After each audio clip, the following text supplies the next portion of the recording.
his claims to fame to me was that excuse me, that he was a Jew, Chassid of the Rebbe. Whenever it came to execute anything that the Rebbe wanted, well, was there right there. When there was an issue of disagreement with local rabbis with regard to the custom of building a mikveh, man asked me one word, what did the Rebbe say about it? And there was no question anymore. First years we came in the 1970s, Mel used to take his entire family and she was there for a kuvas for the Rebbe. There was a lot of pushing the thousands of people, but Mel and another of the Muslims broke through all the way to the circle where the Rebbe was dancing. When the Rebbe played by and not to they played him right away. In 1975 winter, he had the privilege, him and Alman, to meet the Rebbe at a local gathering for the 25th anniversary of the Rebbe's leadership. As soon as I introduced him and Alman to the Rebbe, I welcomed him with a big smile and thanked him for his help to Chabad in Cleveland. I cannot speak about Melon without mentioning the forgettable wife, Marsha of blessed memory. Melon Marsha really opened up the Chabad House for us, introducing us to all the social circles and taking the overflow of our students every Shabbos. And last but not least, he was the foremost financial supporter of the Chabad House for the past 15 years, and before it was building. Before we arrived in Cleveland, he already paid for the first Chabad House on 204 South Green Road, where the famous Kosher Pantry is now. This building is built on the property of 2479, and he paid in cash half of that cost of that property. This building, he paid the entire sum. Not only that, but he supervised the entire building from beginning to end. He hired the architects, he hired the builders, and he supervised every point of the building. Finally, in conclusion, the Chabad custom is that before we lower the casket into the grave, we tell the host to ask to be taken to the Rebbe's place in heaven. And I end with the traditional wish. Amokim Nahemet Hamzer Shara Villatin Yerushalayim. May Hashem console the entire family among all the mourners of Zion and Jerusalem.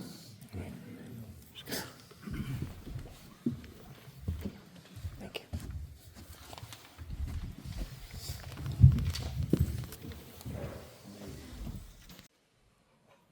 Should contribute something meaningful to the community. He didn't want to just be somebody who took from the community. It was very important for him to give to the community. Like the rabbi said, whether it was Hebrew Academy, whether it was Chabad, and there are tons of other community charities, the Jewish and non-Jewish, that he contributed to anonymously all his life. My sister Karen, who's working with us from time to time, asked me, "What is this charity?" I said, "I don't know, what are you doing?" "I'm sending them a check." I said, "Who told you?" "Dad told me." "Did he tell you why?" "No." I said, "Okay, I guess it's okay if he told you to do it." So, and he wasn't looking for the honor, he wasn't looking for the notoriety, he wasn't looking, he did it because he believed those causes should be supported. don't want to get into politics, I'm not going to tell you where he was holding the politics. That was a whole Friday night discussion. We could split the room down the middle, so we won't talk about that, right? We'll stay away from politics. The last story I can share with everyone is Armin knows. Armin was my dad's partner. I came into the business much, much later and was always amazed at how close the two of them were. I think it was a measure of the love that they had for each other, that at the end of their fights, which were, they weren't so quiet, they were there. They always was like, the next day, I'll talk to you later, okay? Sometimes it took more than a day, but it was always, I'll talk to you later, which I think was a measure of the deep bond, deep. I can't tell you how deep it is, real deep.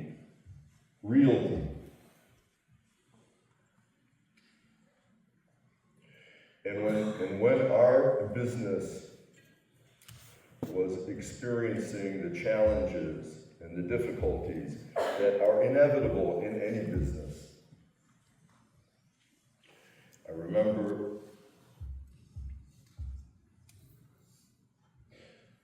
that my dad and uncle went to New York to get a blessing from the Rebbe that the business should turn around. And when they came back, the situation in the business was not better. It might have even gotten worse. It was pretty bad. But my dad was always extremely positive. Like, we got a blessing from the grand rabbi. It's going to be good. It's going to be good. I'm sort of more practical. Don't look that good. No, don't worry. It's going to be good. And in fact, it was good. And the business, through a combination of unbelievable events, turned around and had another long run. And during that whole process, my dad said to me, we need to build a Chabad house to show our appreciation for the blessing that our family got. And so my dad worked with Phil Atkins, and he worked with Rabbi Levsky, he worked with whoever, I don't even know who he was, I wasn't involved in it at all. I was busy sort of doing my thing. He worked with other people, and they built this beautiful building. And I know one of the things that my dad always wanted to do was to have a big event with the whole community, all of his friends, that they could see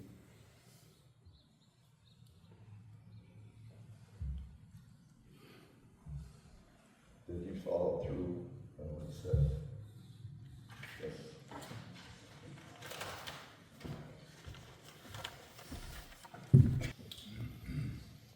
I didn't get the height in the family, guys.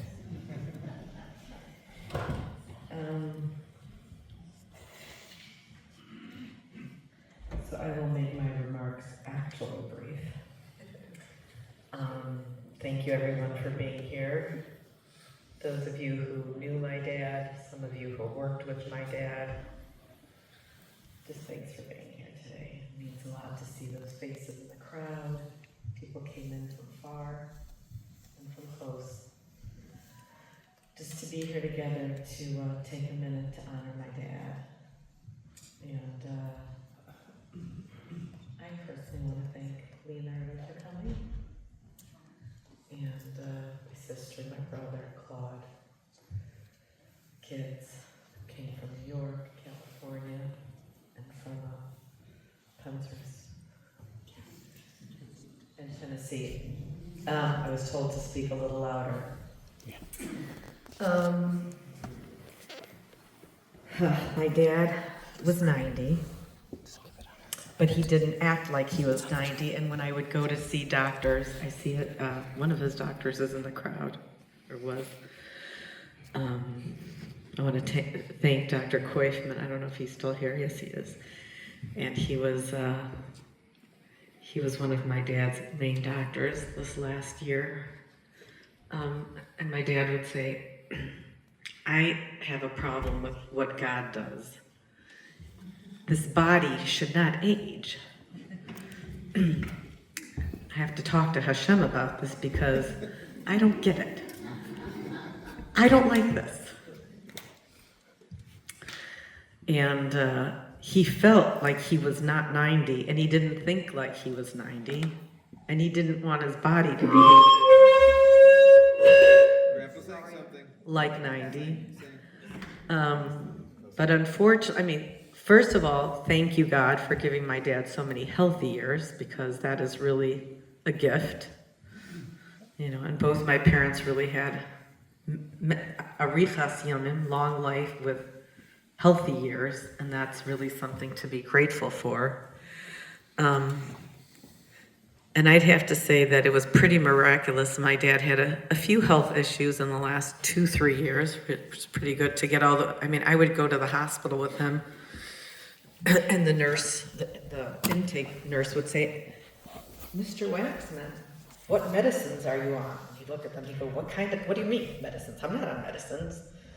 And the intake nurse would say, like, I wish I was as healthy as you. Somebody in their 50s, somebody in their 60s. Here he's 88 and he's 89. I don't take medicine. What do you mean medicine? My dad was a pretty healthy guy for a very long time. And even when he had a few health issues and the doctor said, try this, try that, he'd take it for a day. He wasn't so obstinate. But after a day, he'd say, oh, I don't like the way that makes me feel. I'm not taking that stuff. And he was mad because he was like, I just spent $45 on that prescription and I am not taking that. It's going in the garbage. My dad was very much an advocate for himself. And as Dr. Koifman knows, he said, no side effects. I will not take any treatment that will make me feel weaker or take away my energy.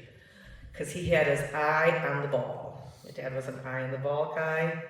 And he wanted to work with Yonatan and wanted to build this exciting project in Tennessee. And Yonatan really gave him a lot of just good vibes, you know, no matter what was going on maybe with his health, but he was excited and he had just a dynamism, something like that. These last few years based on that he was so excited, you know, and Yonatan was on the phone every 10 minutes with him. I do not lie. And they were just, should we pick this carpet, this wall covering, this. And I think that was a gift. You know, he had lots of projects over the years with Leo, Claude, Larry, Mitchell, you know, so many projects over the years. And I see, you know, some of his workers in the crowd. I know he built things in China, and Taiwan, and all those places, and he didn't see any borders, and it was very exciting. And like Larry said, he worked his staff harder than they wanted to be worked, but he was a man with an ambition that was unbelievable. And I just want to say thank you to God for giving us our Father. He gave me some advice in these last few years that I've been working a little closer with him, and I will just share them with you. He said, you can make 80% of the decisions with 20% of the information. He also said something, and somebody might have said this, but he said, when things go well, don't get too high. But when things go wrong, don't get too low. He told everyone to read Born to Win, no matter what was going on in your life. He was sure that that was the winning information. Working with him recently, I got to see how far his charity. I just was surprised that he donated to so many eclectic organizations as different shelters, different religions, different communities, and I was very impressed to see that his concern was far-reaching. It was a big lesson to me. I would just want to say something about the fact that my dad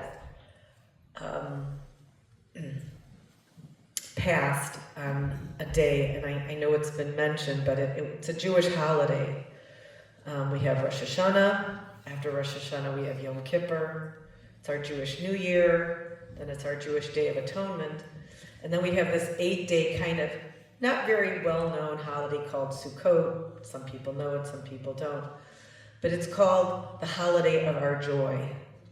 It's a time of joy. And my dad passed away on the 7th day of the holiday of joy, which is considered the highest day of joy.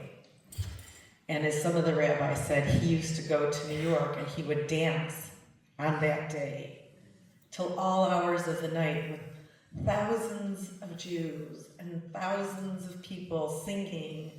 And he would dance even with the great Rebbe of Lubavitch. And I thought, if he had to leave this world, what a day. And what a symbolism that his parting is not supposed to make us sad, but it is truly a sign of a life well lived. And that there's a message of, I don't know, Hashem bringing him up to heaven in a joyous way. And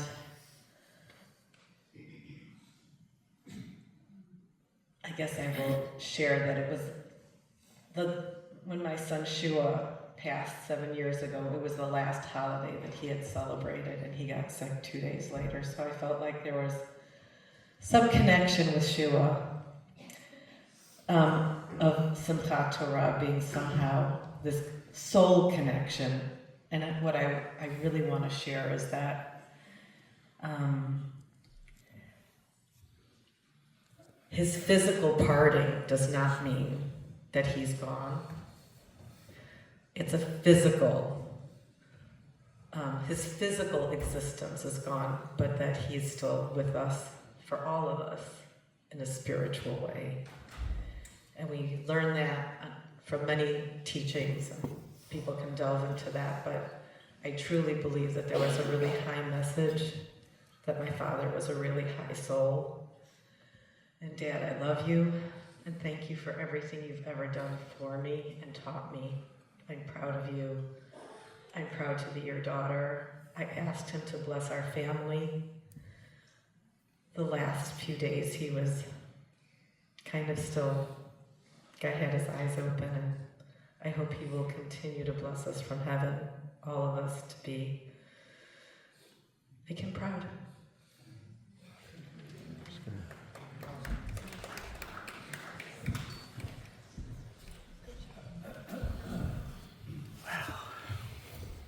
Every single one of his children and grandchildren, and how much each one meant to him. We'd like to ask Mel's daughter, Sharon, from California, please come up and say a few remarks.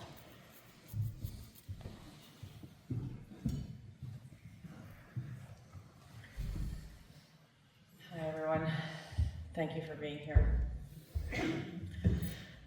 So, some of you might know that my dad preferred women who were compliant and agreeable. But he had me as a daughter, so since no one would ever mistake me for either of those things, we often butted heads. And that's also probably because I'm more like him in temperament than anyone else in the family. And so for that reason, I think I understood at some deep level his need to achieve, his relentless forward drive, and his willingness to ignore the rules or break them, because the world was his oyster. He was born with so many gifts, good looks and charm, and street smarts, and a razor-sharp mind for business and numbers, and a fierce will to make his mark on the world. But as I said to Dad in the hospital last week, many people are born with gifts, but he used his gifts to the maximum. He built things, as we've talked about today, a company, the synagogue, other buildings, a family, a community. And I said to him last week, I said, Dad, if life is a blank canvas, you painted on every single inch of that canvas. He had an iron discipline, unstoppable energy, as everybody who knows him knows, an insane work ethic, a taste for risk, and a fearlessness that he didn't see as fearlessness. He just thought it was like, it's Tuesday. That's what we're doing. And so it's an amazing legacy to leave. I don't really know many other people who at 89 would invest major money in a new business that he knew nothing about. Real estate with his business partner, his grandson, 60 years his junior. When I took my dad to the Academy Awards last year, he told Steven Spielberg all about it, standing in the lobby of the Kodak Theater, where Steven Spielberg was nominated for 5 Academy Awards for his movie Fabelmans. I took my dad over to Steven to see if Steven would say hello. He was very gracious, and I couldn't get him to shut up. He kept telling him all about Tennessee and his vision and what he was building, and Steven was listening. There are minders standing behind there, and I'm like, I know, Dad, we gotta go. He wanted to hear more about it. He was interested, said my dad, as I dragged him away from the director. So that's one of the things that's just was kind of amazing about him, is that he was just passionate and full of joy about whatever it was that he was interested in. I don't think he knew what Steven Spielberg was nominated for, but that's okay.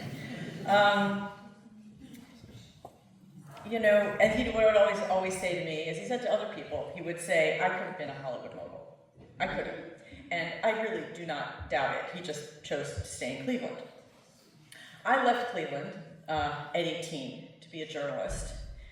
And curiosity, which I think is the driving force of any good journalist, is something that I really shared with my dad.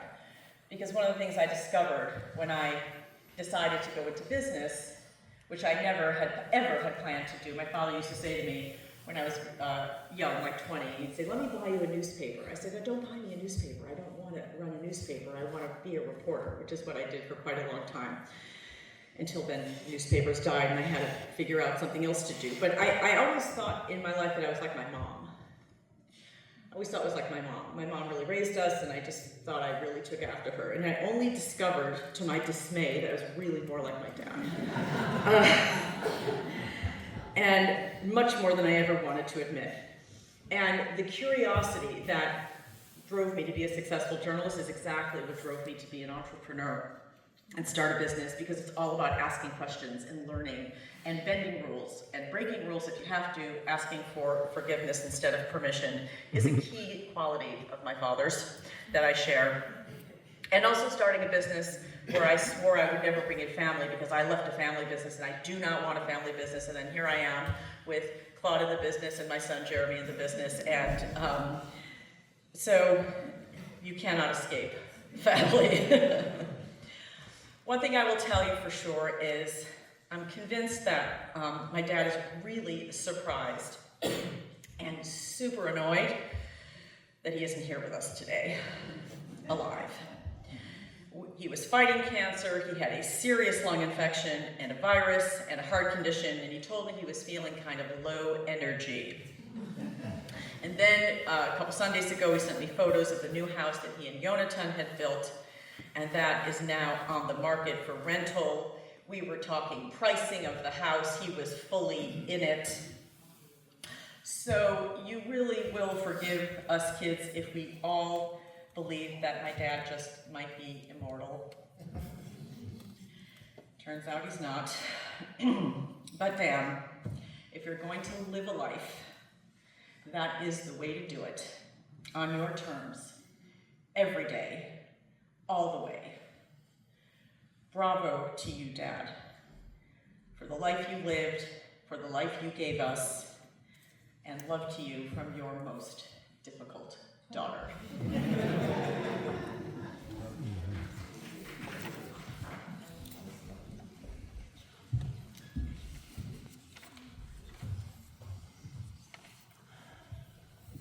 I'd like to ask Mel's sister, Judy Robbins from Colorado, to speak on behalf of the siblings. Thank you. Thank you, Shia, and thank you to all of you who are here today to honor my brother.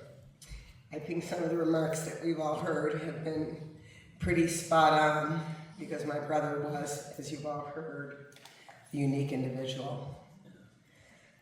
My brother Mel was not much of a hugger, or one who bounced his 16 grandchildren, or his 12, soon to be 14 great-grandchildren on his knee. But he was loving and caring in other ways. He always wanted our family to do the right thing and focused his energy toward helping various family members reach their potential in any of their pursuits. He and my sister-in-law, Marcia, created a welcoming home that I knew I could drop into unannounced, and they would be glad to see me. They helped, as you've heard from so many people, they helped to bring the Chabad of Cleveland, and Mel was excited to build this new movement, which included seekers, pious individuals, and people who wanted to connect with their Jewish faith in ways that were considered unconventional at the time. And he met the Rebbe at 770 and saw that this organization could be very impactful to the Cleveland Jewish community. Mel and Marcia raised a great family, and Mel was proud of the ones he saw working hard and trying to do their very best. His work ethic was seriously strong, as you've heard from so many others, and he was an amazing multitasker who could share Waxman Industries, work with his people in Asia, raise money for the Hebrew Academy, and this beautiful building and sanctuary that we're all in today. And unfortunately, he's with us in a different capacity than he would have wanted to be. And the list of organizations, as you've heard from others, goes on and on.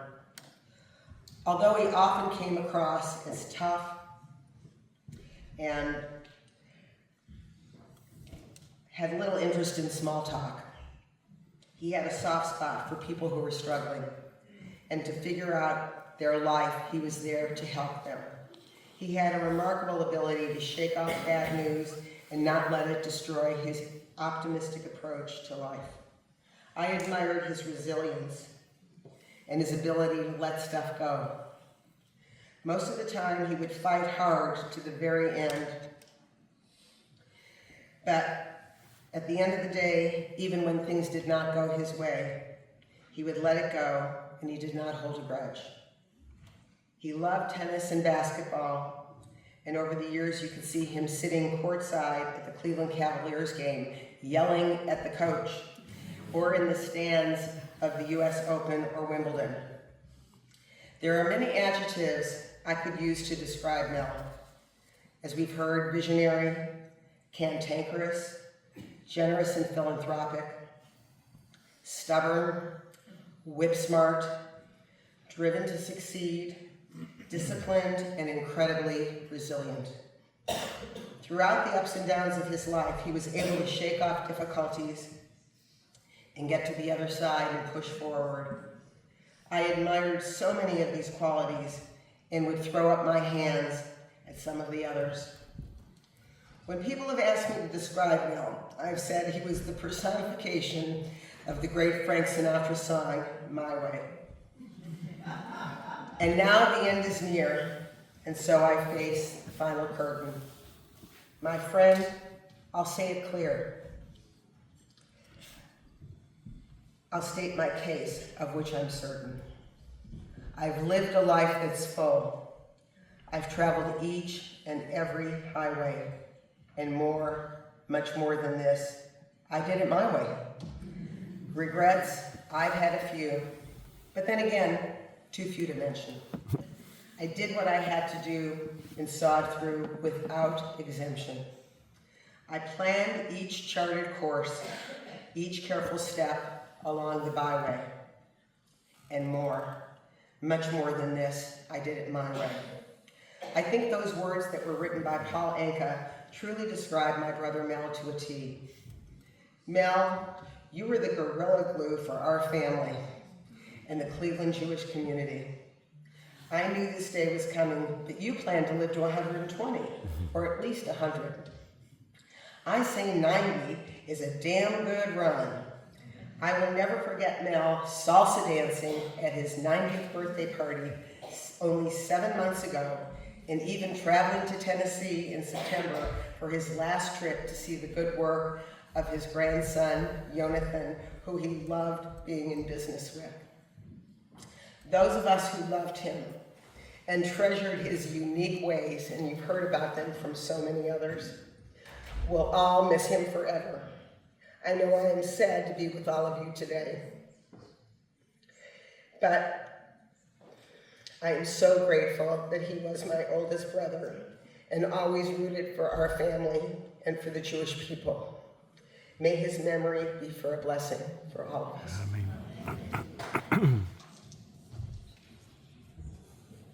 I'd like to call up Elle's youngest son, Mitchell, California, please.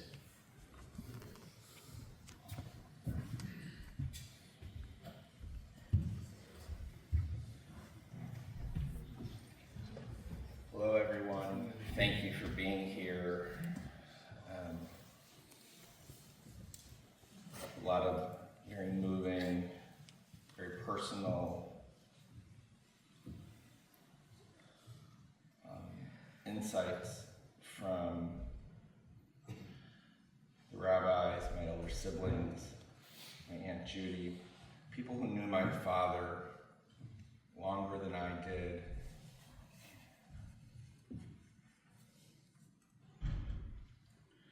But I have a PhD in Mel Waxman, because I have been studying him my entire life.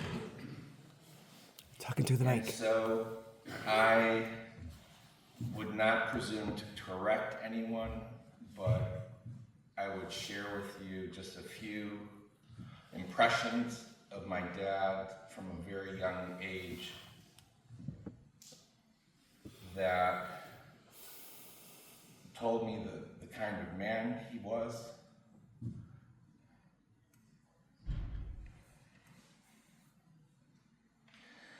I like to think in some ways he was a complicated man, a simple Jew, but it's a false kind of binary, it's a false sort of thing. But what my dad had was a realness and authenticity that you can't buy, you can't fake. You know, he said to me one time, yeah, I could have been a Hollywood mogul. I could have moved to New York. I could have moved to California. But I've got nothing to prove. I'd rather be a big fish in a small pond. And he had a sense of mission. He had a sense of destiny. He had a conviction, whether it was in the bracha of the Rebbe or of his role in the family. You know, I thought he speaking of false equivalencies, he used to get up at a bar mitzvah or a bat mitzvah or some kind of simcha, and he would say, "This year was a good year for the family." And I'd be like, "Well, he means the business. What is he saying? This was a good year for the family. The business did well. The family had a year, regular years, you know, like any other year." What I didn't appreciate as a child, that I have a lot more respect for as a man, is he saw the business as a vehicle to help the family, to have an impact on the community, to build the family name, to be respected for the family's contribution to community. So yes, he had ambition, and he had drive, and he had a piercing, white hot, laser focus. You come in with him to a meeting, there'd be 10 items on the agenda. Say, "Mel, we're going to start with the first, number six. We're going to start with number 6, and he would spend the whole time talking about the issue that he thought was the important issue. I remember he was going gray. He started shaving his head. Not great, it's not a problem. He did not see things were a problem the way other people did. He saw past them, and when you talk about him being a visionary, he didn't see the obstacles, he saw the possibilities. And yet he was extremely practical, and he would look at the numbers and he would say, "You're not making any money, you're not making enough money, your margins aren't high enough, you've got to have more products, you've got to have this." But there was a vision about what was possible, and if he saw that clearing up ahead, if he saw that, he would find a way to get there. And if he didn't see that it was there, you couldn't argue with him. You know, "But the number, I've got a plan." He didn't need to hear very much before he had made up his mind about the thing.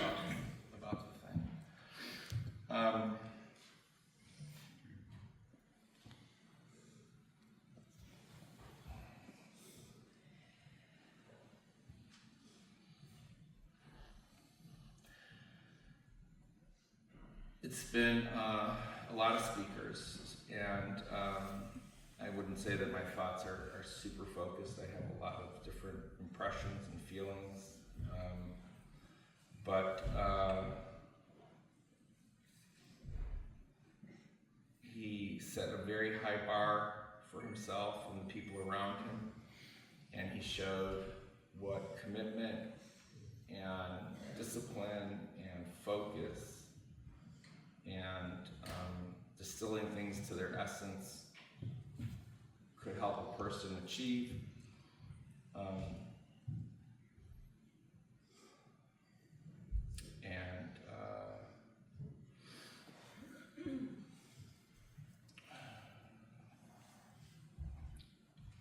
proud to be his son.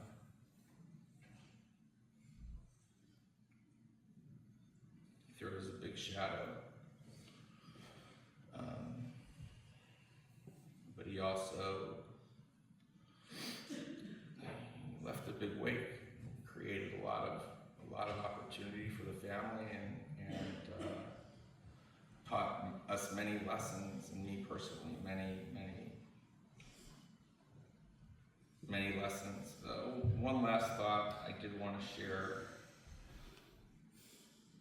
He passed, actually, not on Sukkot, but on Shmini Atzeres, which is attached to Sukkot, so Karen's not wrong in saying it's the holiday of joy, but Shmini Atzeret is the 8th day. It's the only holiday of its kind, really. It's a standalone holiday. It's an add-on, so to speak, to Sukkot.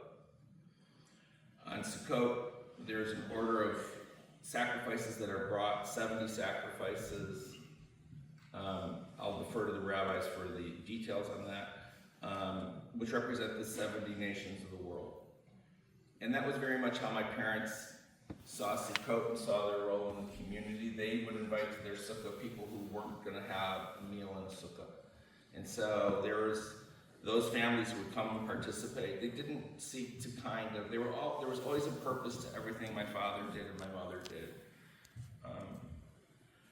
Shmini Atzeret is unique in that there's only one carbon that's brought, only one par is offered, and that the rabbis tell us in various places is representative of the Jewish people. And Rashi quotes the Gemara who says, it's like a father saying to his children after the big party, stay with me another day where I can just be with you. It's difficult for me, your party. And so that one single carbon is considered to be a lashon chiva, a language of affection, of affinity that God has for the Jewish people, a very special moment. And I think there's something special about my father being harvested, being gathered back into Hashem on this very special day. He saved him for this day. And I think for all of his complications and challenges, and people would tell me, your dad's Mel Waxman. Your dad's so cool. I wish he was my dad and stuff. And I would smile and I would nod and I would be like, yeah, my dad's cool. And it was like, it's the promise, it's the magic. And he had that, but he was on a mission. And sometimes when you're around the general has a plan and he needs you to get on board with the plan or get out of the way. And that's not always fun or easy, even if he does it with a lot of elan and a lot of cool. And this is, in yet another way, a reminder to me that he was one of God's special ones. And God held him very, very dear. And I think, and I will miss him. So, thank you.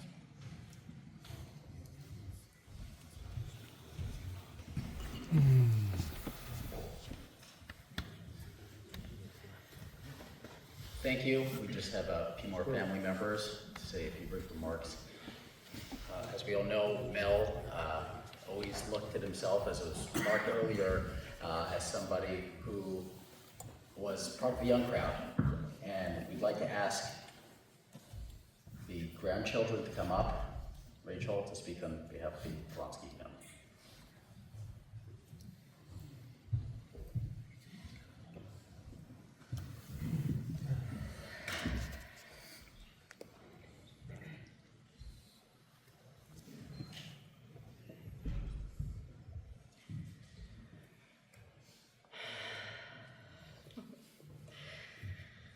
Today, we come together to honor the life of my grandfather, the icon, the legend, and a man who was not only the head of our family, but an extraordinary presence in his community, our community, many other communities as well. Being his granddaughter is a privilege that words cannot fully capture, and it's an honor to share some thoughts with you today. I feel very fortunate to have made it into town to spend the last 2 days with my grandfather at the hospital, the 2 days before he passed. There was a lovely book in the room called Letters for Life, and I opened up to a page to read to him. And the first word on the page was Almighty. And it said, Almighty, reward you and all of yours with good health, both physically and spiritually. It was the blessing you were hoping for, Mom. Right there in black and white. It went on to say, in this spirit, the Rebbe would often emphasize how important it is for the physical healing that the patient maintain their hope and will to recover and not succumb to pessimism. The Rebbe noted that while medical diagnoses are crucial, they're not always infallible, and advances in medicine continually bring new treatments. Yet the Rebbe believed that the patient's faith and determination significantly bolster recovery. My takeaway from this excerpt, and the way it directly correlates to my grandfather, is in the power of the mind. Someone who was incredibly headstrong. You couldn't really tell my grandfather no. When he was determined to go somewhere or accomplish something, I would compare him to a bulldozer. Someone who, if he was faced with a fence or a roadblock, he would try to go above, below, around, or through before he would accept no for an answer. He was relentless in his efforts to accomplish his goals and was determined in everything he did in his life. A funny example of this is when I went with my grandfather to the US Open many years. He would always go through the restricted access areas, and I would say, "Grandpa, are you sure we're not going to get in trouble?" And he said, "Trouble, schmubble. I don't have time for that. The game's starting. Here, we're going this way." And somehow he always got away with it.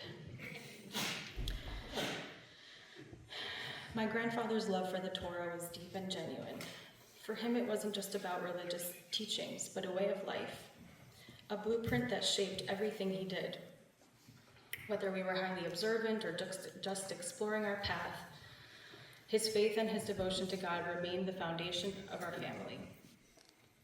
He believed that the timeless lessons in the Torah were a guiding light, helping us all return to our center, no matter what stage or challenge we faced. And he did this year after year. Same stories, but life evolved. And so the stories would resonate differently depending on what you were going through. And that has really stuck with me. His advice to us on how to be successful and resilient was rooted in patience, loyalty, discipline, and hard work. He often reminded us not to get discouraged by life's challenges, and he'd reference the weekly Sedra often, grounding us with lessons in loyalty, integrity, and determination.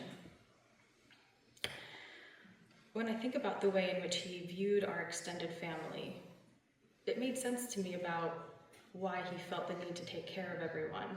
When I realized he's the leader of our tribe, and being in the synagogue and seeing the flags, and how he put emphasis on the tribes, which is something that's not focused on regularly in our today's day and age. It really made me feel that deep internal sort of flame within him, that he went the lengths he did to care for all of us. As much as he followed Torah and mitzvahs, he was an independent thinker, and at times had a way of making his own rules. He was not a crowd pleaser, and often went against the grain. He wasn't too concerned about what the collective was doing or saying to do. He had a very clear direction, and nothing could get in his way of achieving his goals. He knew how to get things done, and even if his approach was rough around the edges, I really admired that about him. He taught us to push forward no matter what, and I'm grateful for those lessons and will carry that with me for the rest of my life, as I'm sure the rest of our family will too. Of course, if you really knew my grandfather, you knew he was a total character. He was often well-dressed and dapper, and he wasn't afraid to say the things you sometimes didn't want to hear. While he wasn't one to dote on us, he also complimented good work and acknowledged the compliments, usually saying, "Very good, very good." And that was our way of knowing he was proud of us. He had his routines, daily exercise while listening to a little Beyonce, and his discipline with his self-care, from taking cod liver oil to eating grapefruits and avoiding red meat. He had a regimen that was predictable, but that was Grandpa. He often had a little vodka with dinner, which sometimes led to a little singing. A personal favorite of mine was the meatball song that he made up on the spot when either my mom or my grandmother's meatballs were just so good. He had a strong will to live and was sharp until the very end, taking business calls from his hospital bed. And the inevitable aging process, in his opinion, was no good. He didn't care for it at all whatsoever, not even a little bit. He had a passion for sports and taking us to basketball games and tennis matches growing up, teaching us that sports is a healthy outlet. And he was very concerned about having a well-rounded life. He also loved to have a good time, dancing, and not just occasionally. He could go salsa dancing any night of the week, meeting new people, being on the dance floor. He loved good music and celebrating life. I want to acknowledge the beautiful relationship my father had with him over the years. I know they were close in many areas of life and also became best friends. I'd also like to praise my mother. And thank you, Mom, for taking care of both him and Grandma during these final years of their lives, where I'm grateful that you had the blessing of being super close to him, taking care of him in many ways more than one. And I know that that's something you'll cherish for the rest of your life, and I'm so grateful you've had that time together. You are amazing, and I love you so much. As I mentioned, he was fiercely devoted to our family. He made it his business to ensure that we were taken care of, setting us up with the education and support we needed, and he loved seeing our family grow, coming together to celebrate life's big and small moments. And I think we're all a reflection of his legacy. Over the past few years, as I've been busy carving out my own path, I haven't been able to spend as much time with him as I would have liked, but I hold on to his words and wisdom, and I know that I'll carry them with me always. As the oldest granddaughter, and I wish Shua was here making this speech, I speak on behalf of all of my siblings and cousins when I say, Grandpa.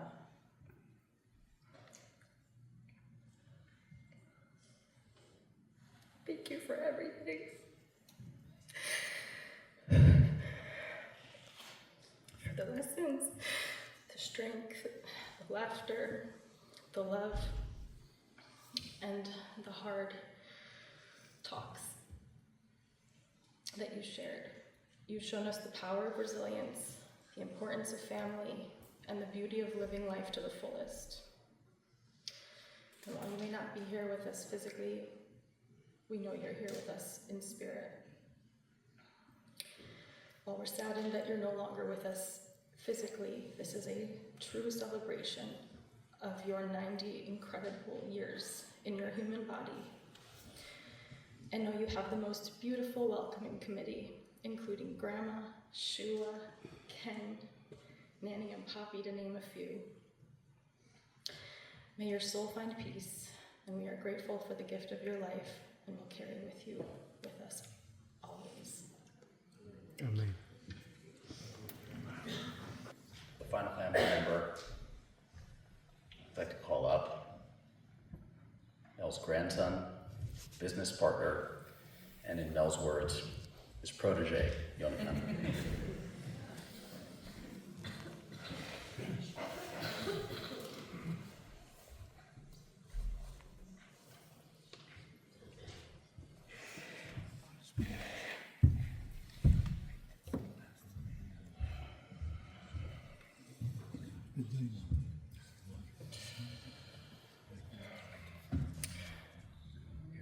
I never thought I'd have to give this speech because he gave off this impression that he was invincible, could live forever. It's really hard to believe, you know. Videos from a month ago, everything's fine, walking, talking, everything. We're all connected in that we can't believe it. I can't believe it. I was really lucky that my grandfather, when I was really, really little, became a dear friend and a teacher to me towards the end of his life. I felt very, very lucky to have that. We started a business together, which everybody is bringing up. And for those wondering from Sharon's speech, Steven Spielberg turned down the pitch and did not invest. It's okay, more for us. Anyways.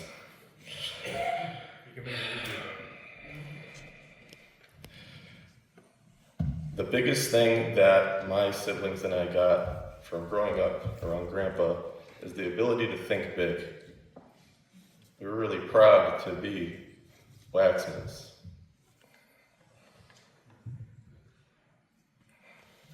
When you walk into this shul, week after week, sit next to him, obviously being around him, you learn to take on that quality of audacity, which is in so many of us in our own way and in our own personality. And it's what's required for entrepreneurship, and there's so many successful entrepreneurs in various members of the family. I'll tell everyone a little bit about how we became closer. So we used to get, when I worked right into the business right after University of Miami, we used to get Subway every week. He used to basically, he would do with me like everyone else. He'd tell me what to do, he'd rip into me for an hour, but I would keep going, and my dad would encourage me every week across the street, CBG, go have lunch with your grandfather. It's never for forever. Judy would always remind me it's not for forever. So even when he was like really jabbing me every week, I said, you know what, I'm gonna do it. Eventually it got sweeter and sweeter and sweeter, and there were Cavs games, and this is a long period of time. Eventually, I peppered him enough times, and he taught me dividend investing, which is a really cool thing that we bonded over. Everyone knows how much he loved dividends. For those that don't know what that is, come to me after. For the people laughing, they have a headache coming back to their brain. It felt like being a Waxman coming here every week. It was a part of the younger generation. We know that we have to be charitable. I used to go on Sundays, and this is a thing that I just joked about a lot, is he would give to Armenians. What does Armenia have anything to do with Yiddishkeit? I don't know, but he always used to say to me, give not just to the Jewish community, give outside, and I was really, really touched by that.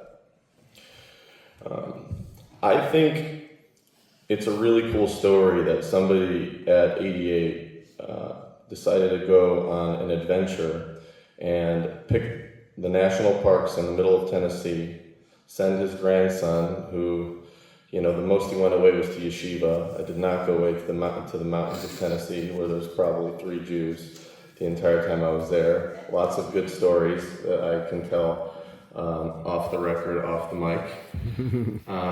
But this past year, doing this with him and encountering 1,000 problems and seeing how his brain worked, even at 88, 89, 90, is the most inspiring thing. I don't have enough time to go through all the stories obviously having the opportunity to do anything like a short-term rental in a place like that with any family member is special. But to do it with my grandfather, and he still had it the whole time up here, was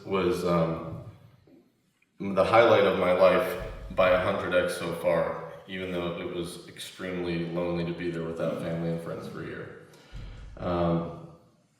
I've been collecting stories and little Mel-isms that he would tell me over the last 3 years, because whenever I would talk to Judy, she would always remind me that, Ken, and we don't know when something's going to happen. So I collected some things, and I have them, and I'm going to give them as a book to the family. And a couple of them, which are funny, if my Bubba had Batesum, she'd be my Zadie, which is a funny one that he always used to say. And many things like Rachel said, his discipline and his grapefruit and his routine, which was so important. Karen brought up the 80-20 rule. He would say that to me every day. Trust your instinct. You only need 20% of the information to make 80% of the decision. How many times did he say that to you guys?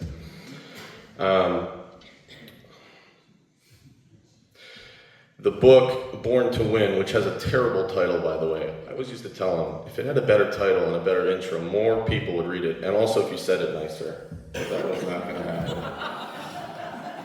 The premise of the book, for those that I'm going to tell you anyway, whether you're wondering or not, just like he would, is that according to that type of psychology, the human experience has 3 egoic expressions: the parent, the child, and the adult. And it is our job to optimize our mission in life to be in the middle of those 3 egoic states. Because sometimes we're more parent, sometimes we're more adult, and so on. We're a basketball family, so which is ironic because this is LeBron's town. But my favorite player growing up with Shua and Gabi and everyone when we used to play together was Kobe Bryant. And Kobe was very famous for mimicking Michael Jordan's moves. And I always used to text Grandpa that you're my business Michael Jordan, and I'm going to copy everything you do. And sometimes people in the family would poke at me like you sound like grandpa, or you're acting like grandpa, and I would to myself be like, well, it worked. So maybe we'll get 5 championships, just not 6. We'll see.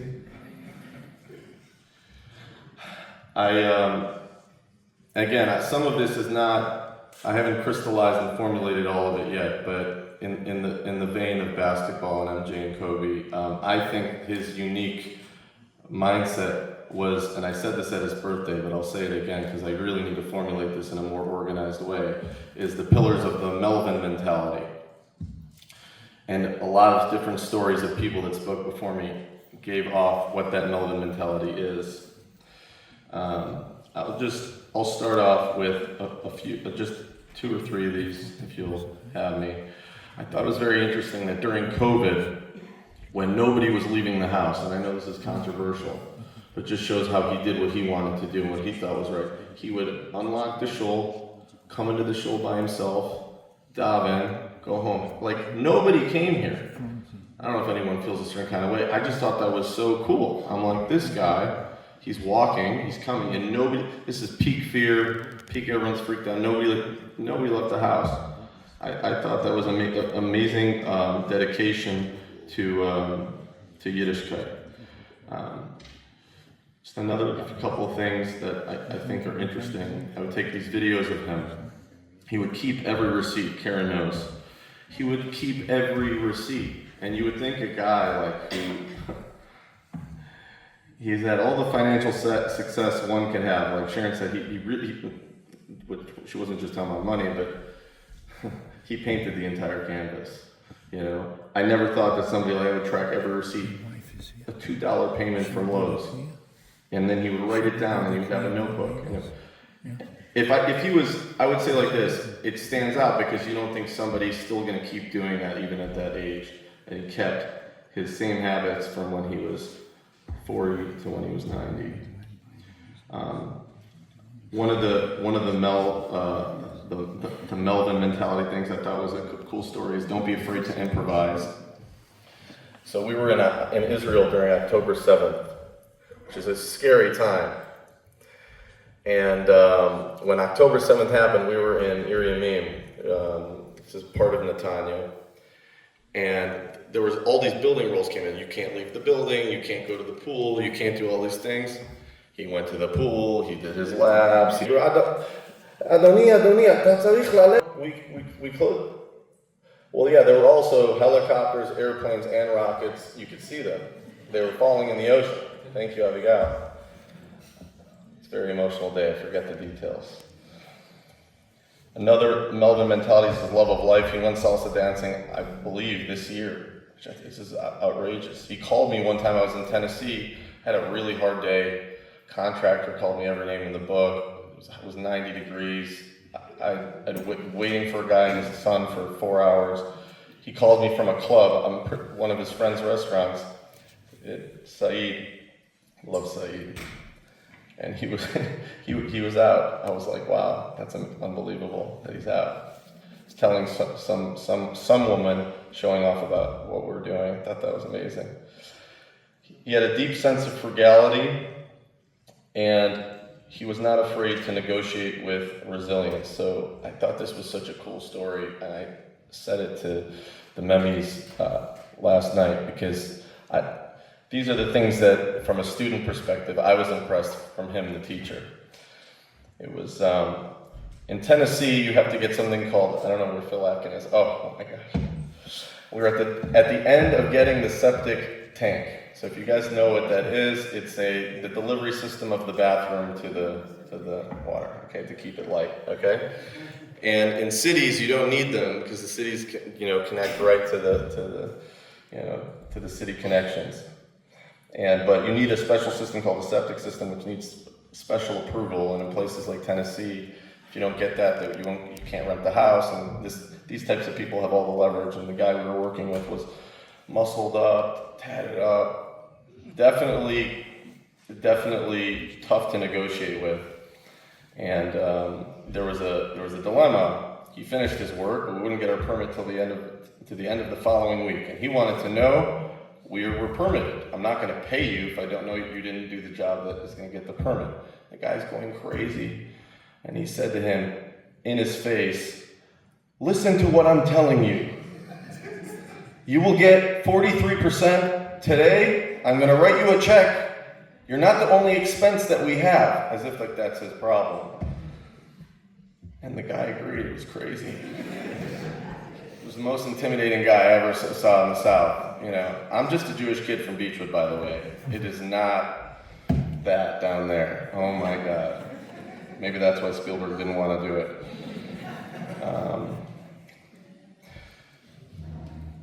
There's many things that people talked about, that people had already talked about that I don't want to double repeat.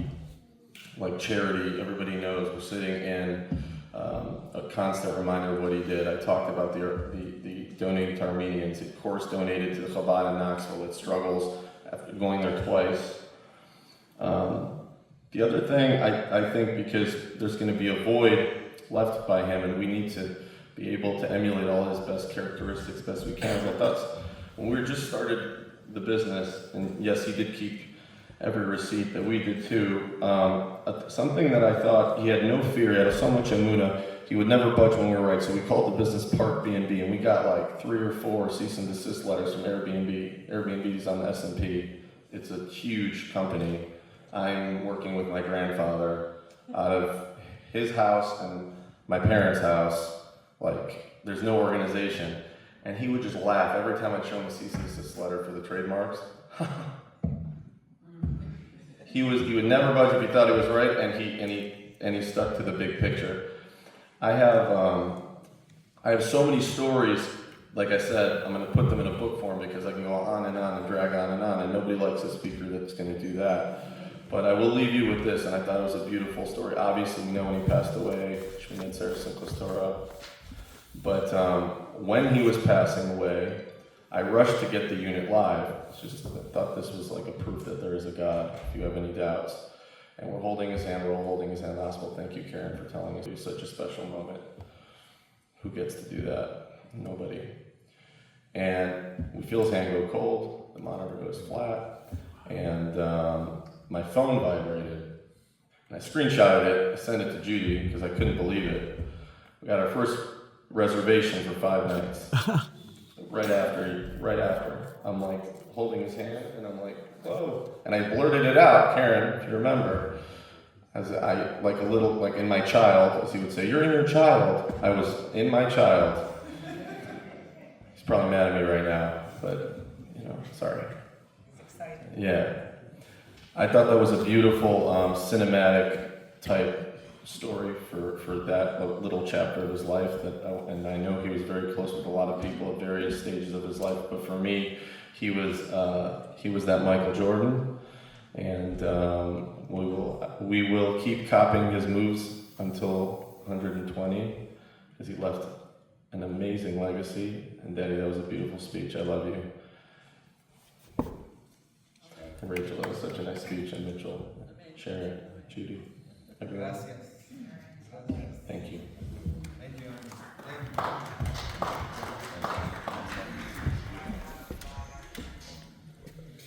The passing of family patriarch is like the setting of a great light. Source of guidance, strength that shaped everyone around him. His legacy lives on in the values he instilled and the love he shared, a foundation for the family to honor, uphold, and carry forward with pride. Baruch Dayan Emet, may Hashem bring comfort to the entire extended Waxman family, his siblings, his children, grandchildren, and great-grandchildren, and for all who were touched by his life. To conclude today's funeral service, we'd like to call up Rabbi Gans, Shliach of the Rebbe to Cleveland, to recite the traditional memorial prayer, Kel Malei Rachamim.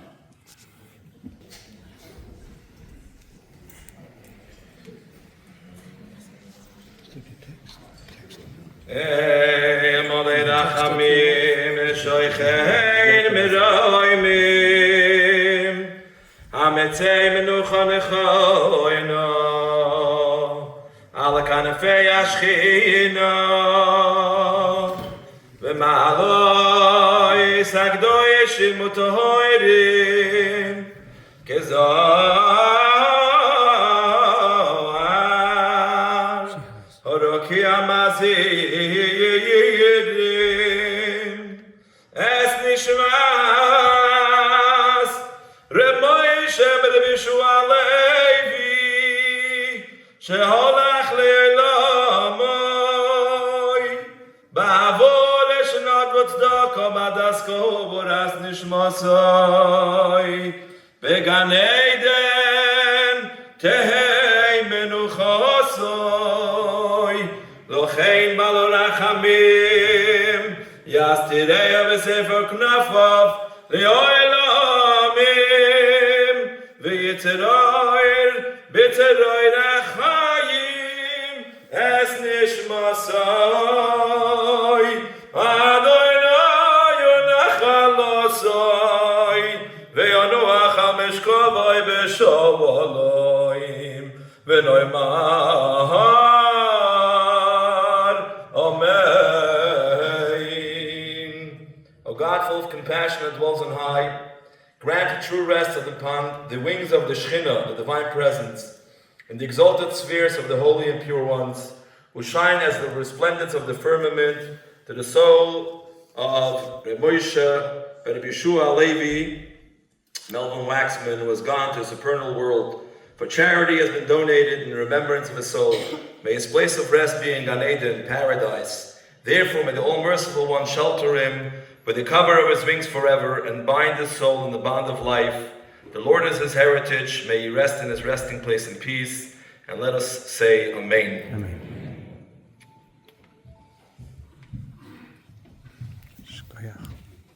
The funeral procession will proceed.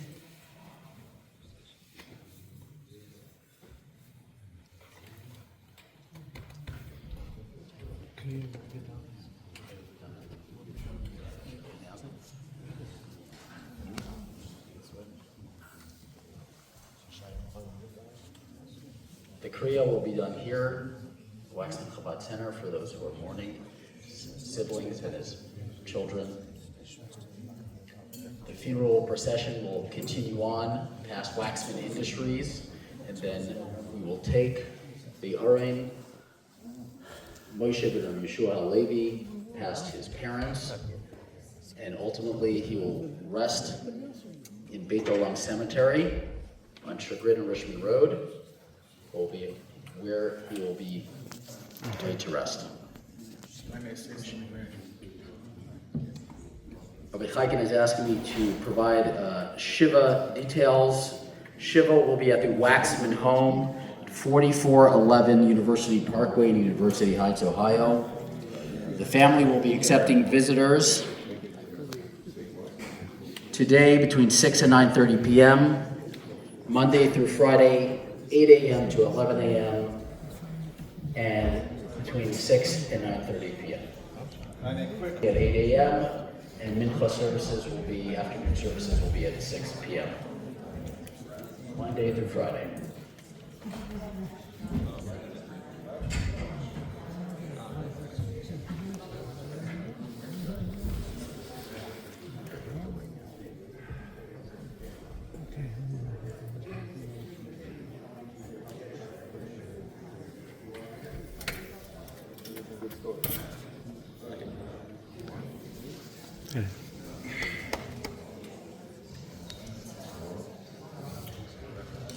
G'diyantiv.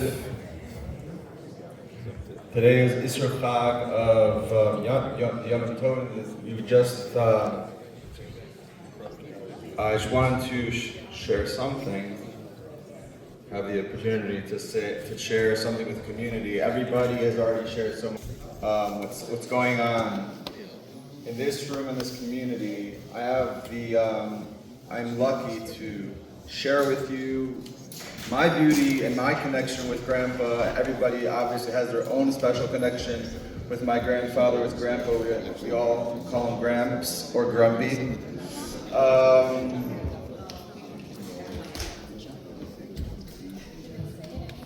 So everybody, it's very simple.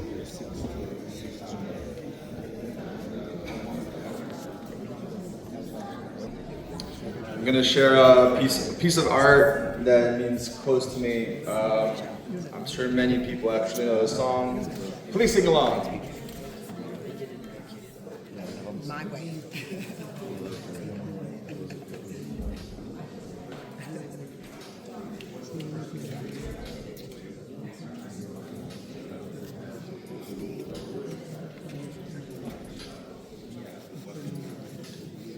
Young and foolish, made bad decisions. Oh, religion, what are you doing to your my own. But lately,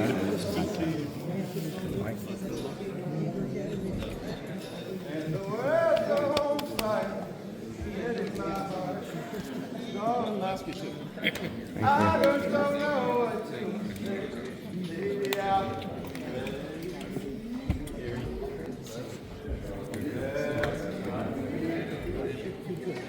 Hi Todd, how are you?